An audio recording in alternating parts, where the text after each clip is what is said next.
Hello everybody, welcome to Subhuti Mess channel. So we are preparing for HPSC Assistant Professor Commerce, जहाँ पे मैं आपके लिए लेके आती हूँ टॉपिक वाइज कंटेंट और उससे रिलेटेड प्रैक्टिस क्वेश्चन। सो हमारी यूनिट 3 स्टार्ट हो चुकी है, जिसमें से एक वीडियो मैं डाल चुकी हूँ और ये आज नेक्स्ट टॉपिक हम स्टार्ट करेंगे। यूनिट 3 बिजनेस इकोनॉमिक्स, टॉपिक है consumer behaviour, utility analysis, indifference curve analysis, law of variable proportions, law returns to scale. तो चलिए स्टार्ट करते हैं। यूटिलिटी एनालिसिस, यूटिलिटी क्या होती है? जब कंज्यूमर को गुड्स और सर्विसेज कंज्यूम करने के बाद जो सेटिस्फेक्शन या प्लेजर मिलता है उसको बोलते हैं यूटिलिटी। टाइप्स होते हैं यूटिलिटी के, टोटल यूटिलिटी, मार्जिनल यूटिलिटी। जब एक गिवन क्वांटिटी ऑफ गुड्स को कंज्यूम करने के बाद जो टोटल सेटिस्फेक्शन ऑब्टेन की जाती है, that is total utility. Marginal utility, एक यूनिट ज़्यादा कंज्यूम करने पर जो एडिशनल सेटिस्फेक्शन मिलती है, that is marginal utility. So marginal utility का फॉर्मूला क्या होता है? Del T U divide by del Q. Del T U होता है change in total utility, del Q है change in quantity consumed. Law of diminishing marginal utility क्या होता है? जब as more units of goods are consumed, the additional satisfaction from each successive unit decreases. जब एक good की ज़्यादा unit consume करनी स्टार्ट हो जाती है, जब जो एडिशनल सेटिस्फेक्शन मिलती है उससे, तो वो डिक्रीज होती चली जाती है। So this is the curve, law of diminishing marginal utility, कि यहाँ पे ये इंक्रीज हो रही है टोटल यूटिलिटी और मार्जिनल यूटिलिटी डिक्रीज होती चली जा रही है। ठीक है। सो जब मार्जिनल यूटिलिटी ज़ीरो है तो टोटल यूटिलिटी मैक्सिमम है, और जब मार्जिनल यूटिलिटी नेगेटिव में चली गई तो टोटल यूटिलिटी डिक्रीज होना स्टार्ट हो जाती है। ठीक है।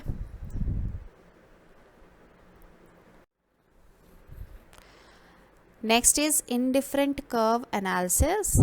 It is a graphical representation of different combination of two goods that provide the same level of satisfaction to the consumer. Indifference curve एक curve होता है जो शो करता है different bundle of goods between which a consumer is indifferent.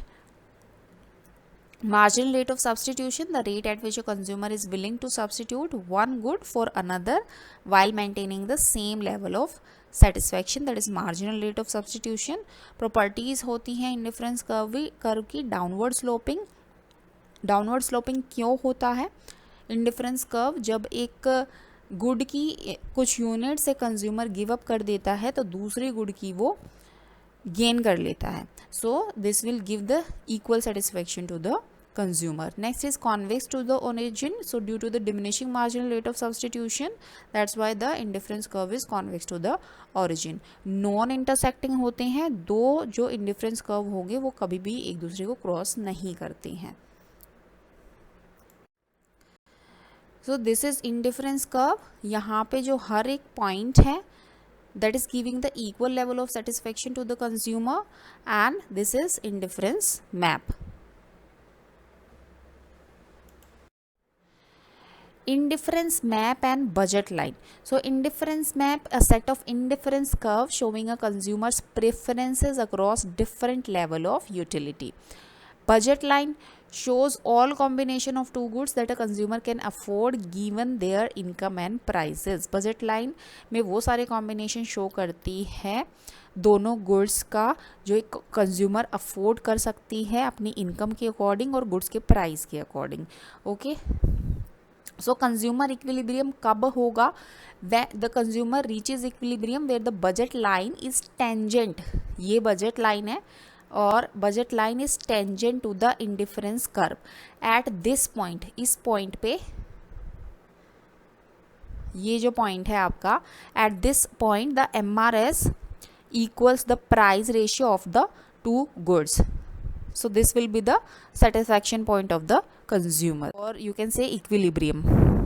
So Next is law of variable proportions. So this law explains the output behavior when one factor of production is varied, keeping other factors constant. कि एक factor को change करने पे other factors को constant रख के एक factor को चेंज करने से क्या आउटपुट में चेंज आएगा, that this explains what the law of variable proportion. Phase of law of variable proportion 3 phases होते हैं, increasing returns, diminishing returns and negative returns. Increasing return इस फेज में क्या होता है, each additional unit of the variable input leads to a large increase in the output. It happens due to the efficient utilization of fixed factors. Diminishing return में क्या होता है, एक certain point आ जाता है, the marginal output of each additional unit of input decreases.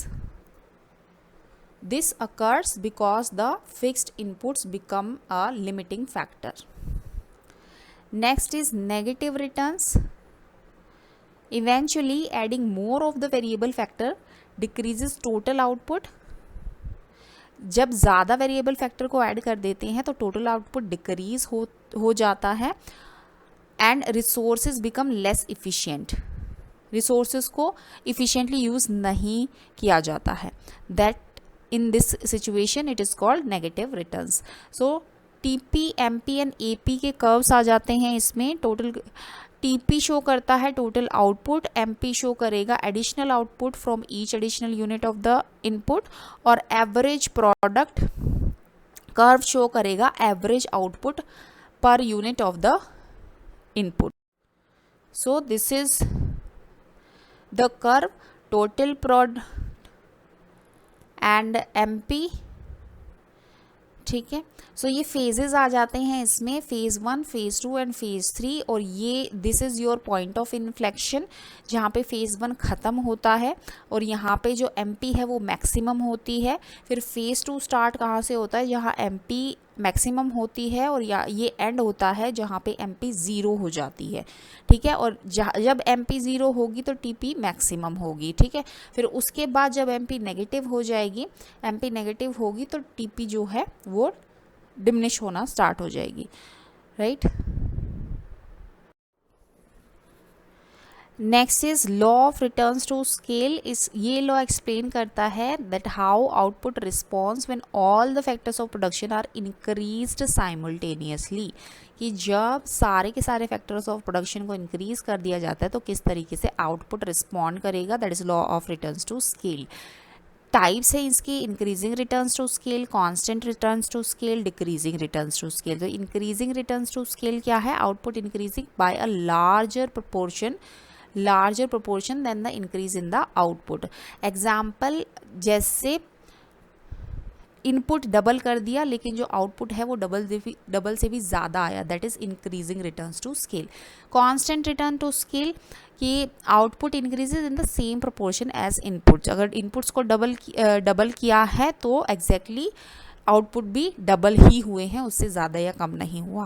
That is constant returns to scale. Then decreasing returns to scale, output increases by a smaller proportion than the increase in input. तो input में जो increase था वो ज़्यादा था लेकिन output में जो इंक्रीज हुआ वो स्मॉलर प्रोपोर्शन से हुआ, that is decreasing returns to scale.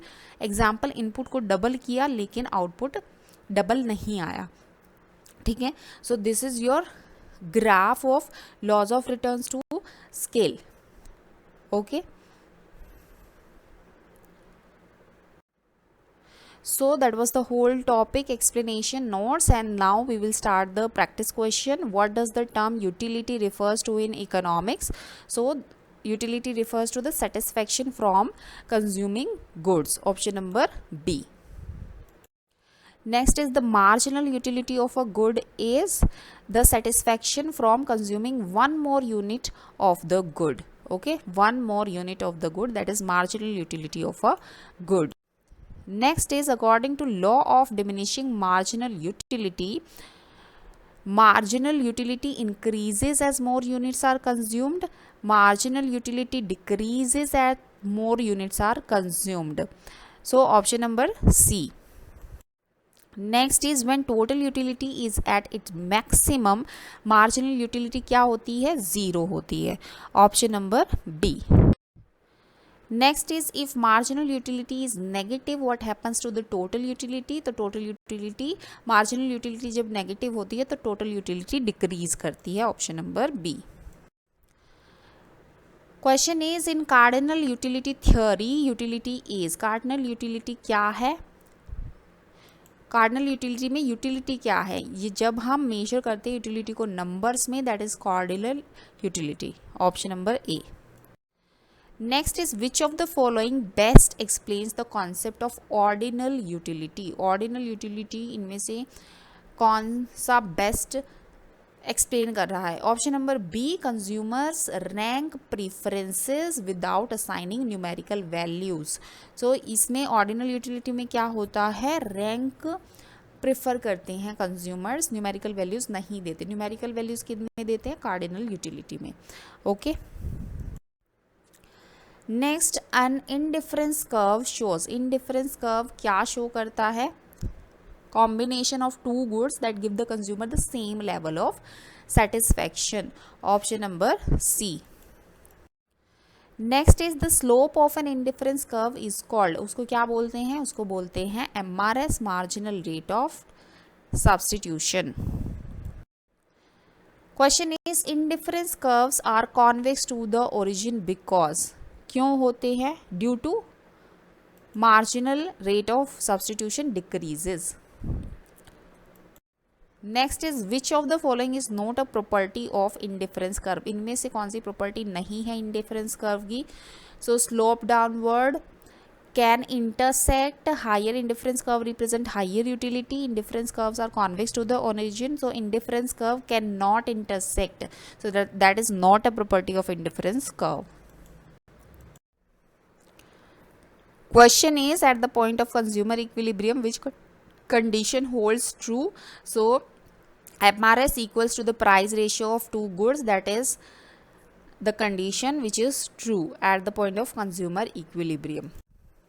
Question is if two goods are perfect substitutes the indifference curve will be, indifference curve कैसा होगा जब दोनों गुड्स परफेक्ट सब्सटीट्यूट हैं एक दूसरे के, तो इंडिफरेंस कर्व स्ट्रेट लाइन होगा.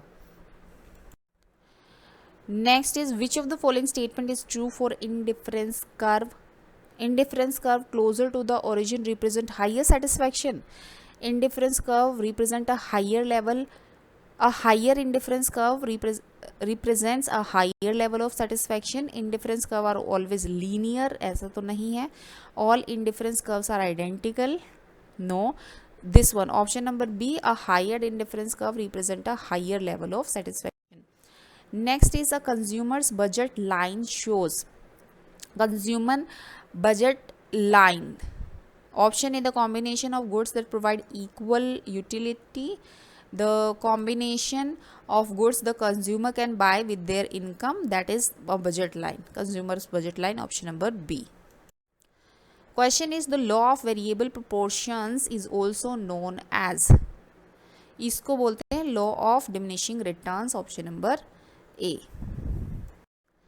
Question is the first stage of law of variable proportion marginal product, first stage है जो लॉ ऑफ वेरिएबल प्रोपोर्शन की, उसमें मार्जिनल प्रोडक्ट इंक्रीज करता है, डिक्रीज करता है, कांस्टेंट रहता है या नेगेटिव, सो इंक्रीज करेगा फर्स्ट स्टेज में.